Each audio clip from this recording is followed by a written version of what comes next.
Hello everyone, and welcome to another video of continuous futsal education. Today's video is called Finding the Pivo. So before we get started, in case you are new to this series of videos, the purpose of it is to bring some education to new coaches that may have some experience, as well as parents and of course players in how to play a futsal game, not just to be in a futsal environment, but how to actually play a futsal game more tactically sound. And we would like to start off by addressing the positions. So in futsal, unlike soccer, the only position that actually has the same name is the goalkeeping position. In futsal, there are 5 players: the goalkeeper and 4 field players. The player that usually plays in the back, which is the outdoor center back or defensive back. In futsal, it's called the Fixo, F-I-X-O. The 2 players that are playing in the middle, in the outdoor game, they will be called midfielders or halfbacks. In the futsal game, they're called alas, A-L-A, plural A-L-A-S. And of course, the striker, who is the center forward in an outdoor soccer game, in a futsal environment, a futsal game, that position is called the pivo, P-I-V-O. In this particular activity, is kind of learning how to not just run up and down the court without any purpose, or in a lot of futsal games that are being played by fairly new teams to the game, meaning that they play outdoor soccer and they're giving it a shot, they're trying futsal, but they really don't have any tactical awareness. They just go out there and they'll just be running up and down the court without really any tactical sense. In our opinion, that is one of the biggest mistakes that new teams face when they enter a futsal league or a tournament, because you have 4 players going up, and if there's a transition where the defensively team wins the ball and 1 player is behind those other players attacking, all it takes really is 1 pass to get behind those players, and in transition, you can win a fairly easy goal. So in this particular activity, as you can see, it is a 4 versus 3 situation, 4 field players versus 3 field players in the court. And the activity is to find the attacker, to find the striker, to find the pivo. So you have the team on this side, on the yellow, which is 1, 2, 3, 4 field players and the goalkeeper. And then you have the defensive team, which is the goalkeeper and 1, 2, 3 defensive players indicated by red. So once again, if you go by the positions, the center back or the backfield player is called the Fixo. The side 2 players are the alas, and the target player, the striker, is called the pivo. So I'm going to read real quick in what we're looking to accomplish this particular exercise. So the objective, since it's a 4v3 situation, we are looking to create movement where the pivo will receive the final pass. So everybody's moving around, and as you can see, there's a shaded gray area here in the middle where we're going to kind of restrict the midfielders and the defenders, and they're going to move back and forth. The Fixo is going to look to pass the ball directly to the alas, and any combination trying to find the pivo. Now we're going to put some restrictions. So basically, the alas will have 1 touch. So this ala and this ala will have 1 touch. The Fixo will have unlimited touches. Okay, and he can play any variation to the ala, as well as passing it back and trying to find the pivo. The work that the defenders will have to do is to create or shut down the lanes. There's a lane here. There's a lane here where the Fixo will now be able to put the ball through directly to the pivo. But once again, you want to start from a basic formation just to try to get movement into the ball and start creating some kind of rotation to the attacking team, as well as the defenders being able to defend in a unit where they're all working together as opposed to working individually, and move from side to side, adjust as the ball is being moved, and like I say, cut the lanes. All right. So before we move to the scoring, we can basically, and we can do it in stages. So the first stage will be where the fixer has to pass to the ala before they try to hit the pivo, and then eventually you can build it up where the fixer will have the choice to either pass to the ala and receive it back, or perhaps go directly into the pivo. But for the first segment, we will just have mandatory that the fixer here will move side to side. Okay, unlimited touches. These guys will adjust and try to play a 1-2 combination with the allies. That means that the allies got to pass the ball back to fixo. So, for example, fixo is going to pass the ball. Oh, sorry, my bad. So fixo is going to pass the ball to the alas, all right or left. Then the fixo is going to move in support, and then the ally is going to have to pass the ball back to the fixo, and then you're going to have the defenders trying to adjust, cut the lanes, so the ball cannot be passed to the pivo. Okay, pretty easy stuff, right? Yep.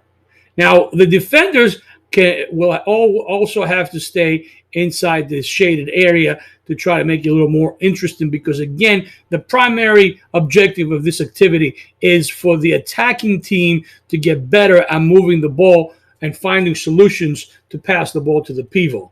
So although the defensive unit is training in unison and try to defend as a unit, the primary focus is on the attacking team. Now, one thing I want to point out is how I have placed my defenders. Okay, so the outside backs, if you can see it here, I have them placed slightly on the inside, keeping the attacking player over to the edge and not giving up that inside lane, as opposed to having the defender mark on this side, which now allows the ally easy access to the ball, where he can basically quickly turn with one touch and go directly to the pivo. Okay, so by placing the defender on the inside, slightly on the inside part, now I'm limiting the attacker's movement. So the attacker can try to come in here and receive a quick ball where he can turn and find the pivo, or he can stay outside here, giving the advantage to the defender. Once again, all these things are great off-the-ball movement situations that both the attacker as well as the defender have to work for. Okay, the fixo on this side, which is the defender, is slightly back, giving depth. Again, I don't want this defender to go mark this guy, because the primary focus on this activity is to allow the attacking team to get behind the defender. However, from my coaching perspective, I want to make sure that the defenders have a little bit of depth. What's very common is that when you have teams fairly new to futsal, and really it should be a no-brain transition from the outdoor game. You'll see a lot of players, as soon as the goalkeeper gets the ball, right? As soon as the goalkeeper gets the ball, all four players will automatically go up. Okay, they will get the ball here or there, and they'll attack, giving no space, giving no depth. They're flat across. That means that if they lose the ball, if the fixer steps up and wins the ball, now in transition, there's no back coverage, and the trailing player from this team has an easy touch and a shot to the goal. So therefore, even again, I repeat myself, even though the activity primarily focuses on the attacking team, which in this situation is the yellow team, I still want to give a little bit of defensive shape to my defensive unit, if that makes sense. Okay. Again, Fixo, unlimited touches, so he can go side to side with the ball. He can move it up a little bit. He can do whatever he wishes with the ball. And then, of course, these guys need to adapt. So if they're going to basically go all the way to the baseline, all the way to the out of bounds line, and trying to create as much space, hopefully these guys will draw them out. Now, if they're smart defenders, they will not go as close as them. Maybe they'll just cheat a little bit and stay here and kind of, have a safe pass to this. That means if the ball goes there with one or two steps, they can get closer to the ala, okay? But at the same time, they're taking away that middle space. So these are all decisions that the defensive team has to make.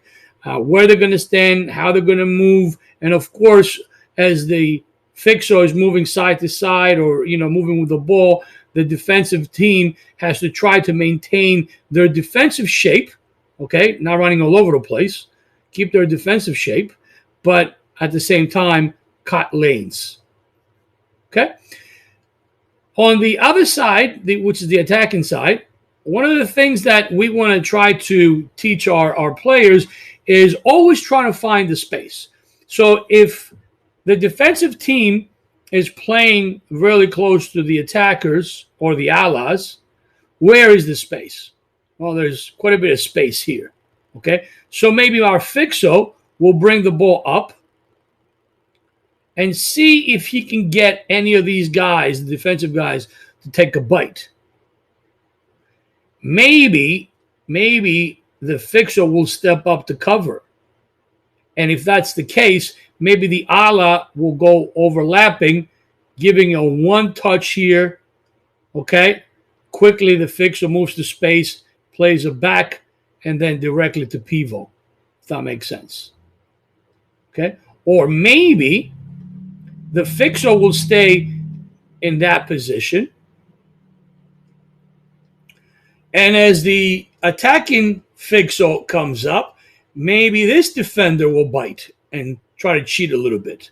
Depending on the angle, if it's not too sharp of an angle, okay, maybe this player can pass the ball. Maybe this player can pass the ball here while the defender tries to recover and adjust and goes to defend.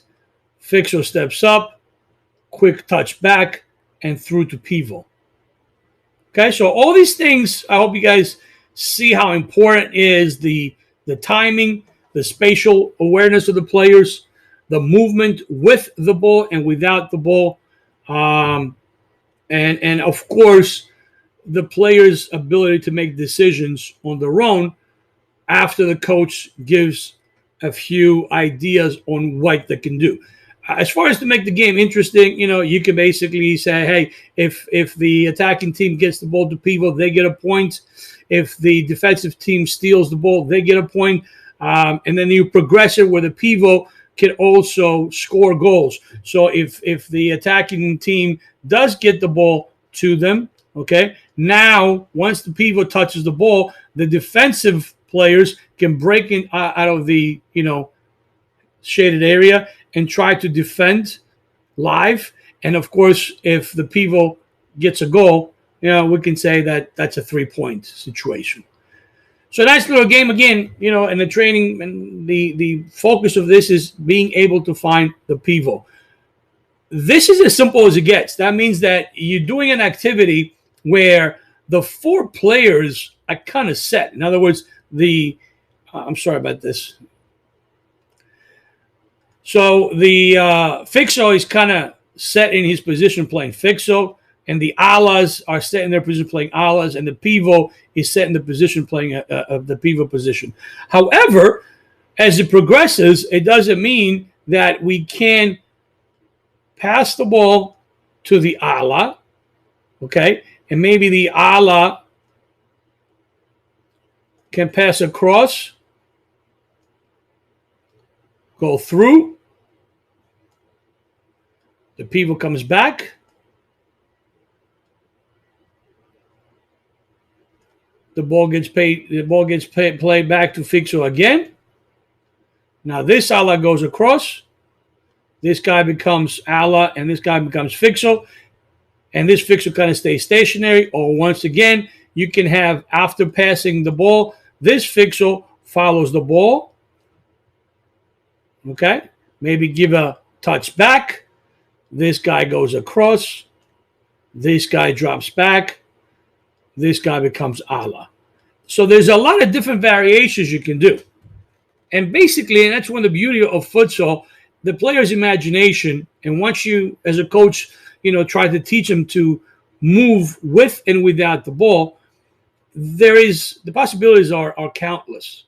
But it has to be in a structured environment, especially defensively. You do not want to have defensive players running and chasing balls all over the place because, again, futsal, small space, quick transition, easy goals. This is a great activity because it helps the player become more mobile, think quicker, and when you go in the outdoor game, now you have more movement with the ball, but without the ball as well. This was the activity. I hope it kind of helped you guys, give you a little perspective on how to run a little tactical element in your futsal training, and perhaps institute some of these trainings into your next game. Till the next video, have a great day.